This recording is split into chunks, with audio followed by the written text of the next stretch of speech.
When TK come, pana pana pa. We no want bad news, pana pana pa. Only good news, pana pana pa. With the news, pana top. Welcome back to Sunrise. It's time for Wednesday headlines with our girl TK. We're heading over to our headline queen, Tony K. Great morning. You just dropped it from me, so we never expect it. We never get an intro. And I'm so grateful for it. I feel like you guys need to just walk with me and be my theme song. My walking theme song. How about that? I can do it. Great morning. Great morning to you as well. Let's jump into what's happening in the headlines these days. So additional billions for Cornwall Regional Hospital. The government plans to allocate an additional $5.81 billion this year towards the ongoing completion of the Cornwall Regional Hospital in St. James.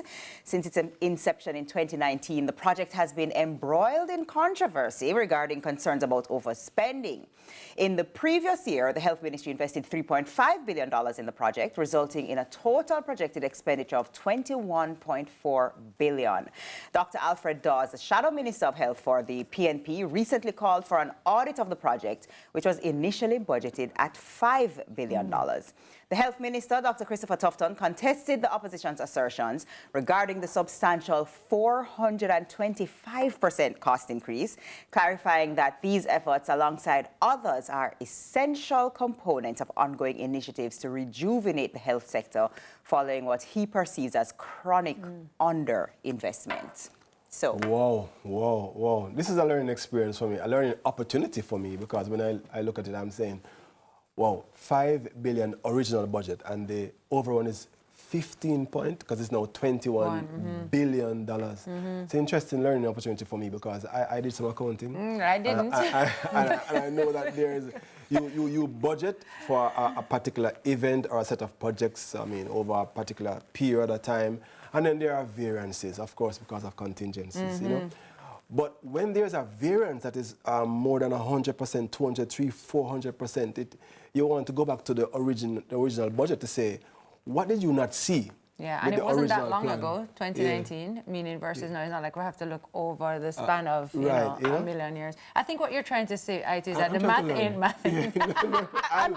I'm trying to learn what happened, you know? And that's the thing, IT. I think that the important thing about it is transparency. Yes. Because, you know, honestly, for me, I could understand if while, you know, doing these upgrades and these renovations, they're like, you know what? We actually need the state-of-the-art thing that we just found out about. It's very costly, but since we're doing a renovation, let's just do it. And then, you know, I get it. And so if we maybe understood where these variances that you're talking about come from, then I think that, you know, people would feel a lot more. And there's usually a provision for these variances prior to.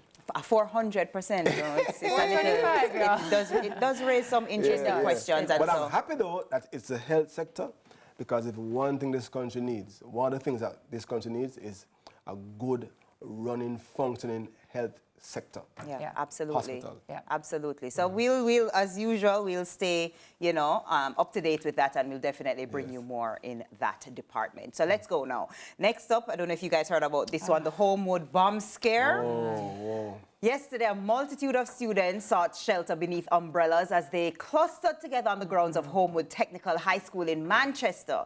However, their assembly wasn't for routine purposes like a general meeting or physical education.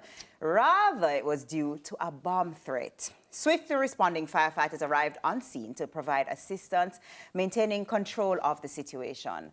While stakeholders anticipated the arrival of additional experts in response to the presumed threat, they weren't alone in their concerns. Similar bomb threats targeted high schools across the corporate area throughout the day, prompting some schools to relocate their CXC examination candidates to alternative venues. Initially dismissed as a hoax by the police, subsequent statements suggested a connection to recent bomb threats in Turks and Caicos. Law enforcement remains committed to investigating the matter, with CVM News diligently tracking developments. Completely undesirable. These, listen, you know, when we're talking about, we spoke about school and remembering the different experiences at school. These students, can you imagine when they would have completed school and they are thinking about memories and going back to school? This is going to be perhaps one of those standout I hate traumatic experiences for students. I hate this for us. That is sad. Yeah, you know? This trend. This trend, I don't know where this trend is coming from. It's not Jamaica. It is not Jamaica. Ite and Tami, I'm so sorry. Oh. But when I saw that it was during CXE, you know, my first thing is, you know, so some students who don't study no book. Yes. Decided I don't want the exam today. We cannot do that. We can't do that. And if a bomb threat? And you don't hear about the girl who cry wolf. You cannot do things like that. Put all these things in place. The firefighters, the brigade, the police, the hospital is on alert. All these things because you know. Let's say, for example, because you never study. Come on, man, go and do your test. If that's the case, you know what I mean. And you don't want to take any chances, you know. You don't want to say, that's not. No, and then something happens. You can't do that, and so stop it. Stop it. This isn't us. We are doing this. We're going to have to find another way because I know we this. That's all I'm going to say. What is heartening, though, is to see the response. You know, the teams responding. You know, I guess, unfortunately, we seem to be getting better and better at these responses, which is unfortunate, but at least we know that things are in place and protocols are in place for when these things do happen. That's a good part of the news. Yeah, definitely. So, and for those people who studied and wanted to do your exam and this disruption totally threw you off, here's to hoping that all went smoothly anyway, right?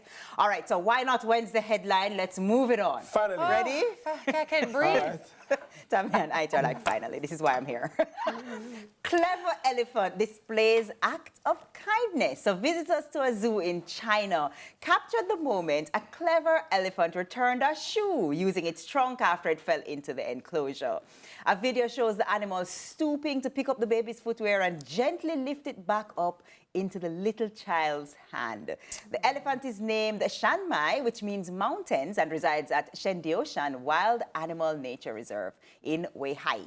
According to a staff member, the elephant first thought the shoe was food. I can understand that. That would be me too. Yes. But when it realized it wasn't upon picking it up, it returned it to its owner. Shanmai's keeper rewarded the animal's kind gesture with food, a watermelon. Oh, that's nice. Never forgets. Not nice. An elephant never forgets. He forgets, no bubble gum. But when these things happen, it just shows, and that's why I'm so glad we have segments like WAGs that highlights animals. Animals are so much smarter than we sometimes think. They're so much more resourceful than we sometimes think. And it's just great to see. Elephants in particular are very interesting and very smart and very compassionate animals. And they actually suffer grief. Like when they lose one of their own, they cry. And it's amazing. Elephants are also pregnant for 2 years.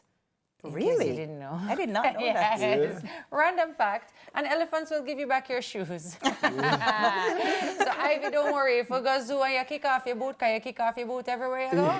You hopefully will get back your shoe from the elephant. So that is nice. What a lovely headline. But yes, and then of course, finally, just rounding it out. Who wants to be a sunriser?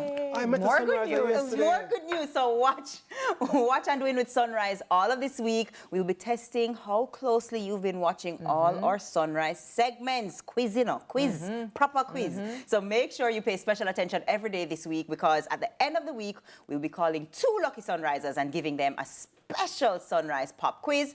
$25,000 cash could be yours, but of course, you must be part of the Sunrisers community. So go to our social media pages and click the link in our bio now. And if you're not on social media, don't worry yourself. You can send us a WhatsApp message at... If you don't have social media, go and grab your pen and your paper. You ready? 876-833-0897. That's for you, Chrissy. I know you're watching. You say you watch every single Wednesday and you love Ite and Tami. Go and participate so you can win $25,000 at Portmore Auto Care. Yes, Chrissy? Oh, that is nice. That is nice. Yes, Chrissy definitely watch. But I remember everybody in the just love that. All right. Thank you so much, TK. I appreciate it very much. It's now time for a short break, but when we return, it's time to shift your mindset in Wednesday service. Stick and stay.